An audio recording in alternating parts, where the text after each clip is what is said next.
moment your life started falling apart, you actually noticed it but chose to ignore it. There is a very specific state many people enter without realizing how dangerous it is. You stay up scrolling on your phone until 3 in the morning, night after night. You wake up exhausted. Your body feels heavy. Your mind feels empty. You move through the day like you're not fully alive. This isn't normal tiredness. This is a clear warning signal that your internal state is collapsing.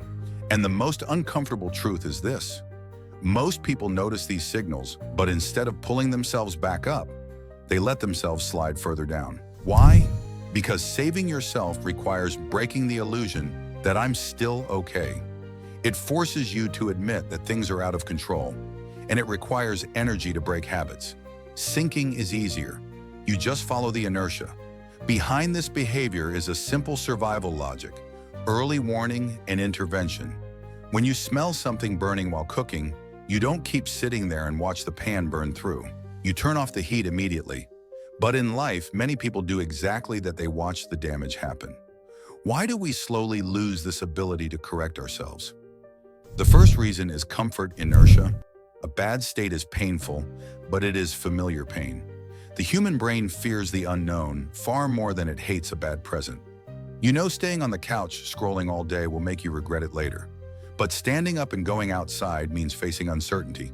Scrolling is predictable, safe, guaranteed. The second reason is avoidance addiction. Funny videos when you procrastinate, junk food when you feel low, late night shows when you're exhausted. These behaviors act like emotional painkillers. They numb discomfort instantly. But the actions that truly restore your state: sleeping regularly, focusing on work, having meaningful interaction, work slowly. They don't give immediate pleasure. Your brain gets addicted to short-term comfort and loses interest in long-term stability.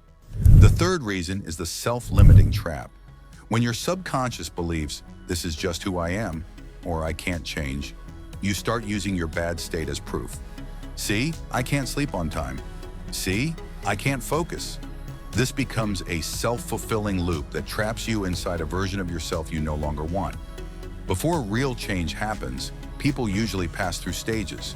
First, they don't notice anything is wrong. Then they feel uncomfortable but don't act. They know something is off, feel guilty, but stay stuck. Only later do they begin to rescue themselves, breaking habits and pulling their state back through action. Most people get stuck in the middle, awake but unwilling to move, aware but afraid to act. They mistake awareness for change. They use, "I know this is wrong," as an excuse to stay the same. But knowing is just the spark. Action is the flame. Real change doesn't begin when things feel easy. It begins the moment you choose to act, even when it feels uncomfortable. True awakening is not a sudden realization. It's the ability to pull yourself back every time you notice yourself drifting. This ability is not natural. It must be trained until it becomes automatic.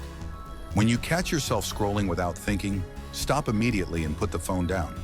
When you delay work by saying, "After one more break," open the document and write the first sentence.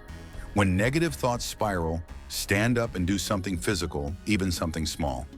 Action interrupts emotional collapse. If you're wondering how to tell whether your state is truly off, ask yourself 3 questions.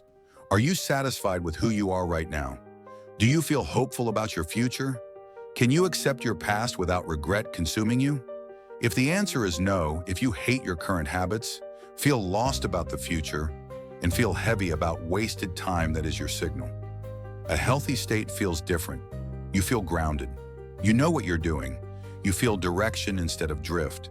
And saving yourself is simpler than you think. Stop what drains you. Do one small action that restores control. Don't wait for motivation. Don't wait to feel ready. Don't aim for perfection. Put the phone down. Wash your face with cold water. Stand up and move. Turn off the light and lie down, even if you can't sleep yet. Change doesn't start loudly. It starts the moment you act. Remember this: your state is the trajectory of your life.